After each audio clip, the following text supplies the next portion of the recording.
जगावं की मरावं हा एकच प्रश्न. इथला प्रत्येक माणूस त्रस्त आहे. विषारी आचार, दूषित वातावरण, भयान भीषण पर्यावरण, वर्षोनवर्ष नालसफाईत भ्रष्टाचार, मिठी नदीवर तर कायमच अत्याचार. पावसाळ्यात सर्वत्र साचतं पाणी, धडपडत जगण्याची कसरत जीव घेणी. गटारं तुंबतात, सगळीकडेच घाण.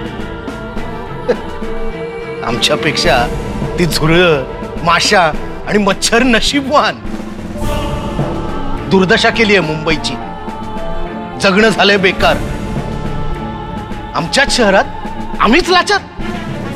कुठे गेलाय आमचा घामाचा पैसा? पारदर्शी करू मनपाला, बहुमत देऊ भाजपाला.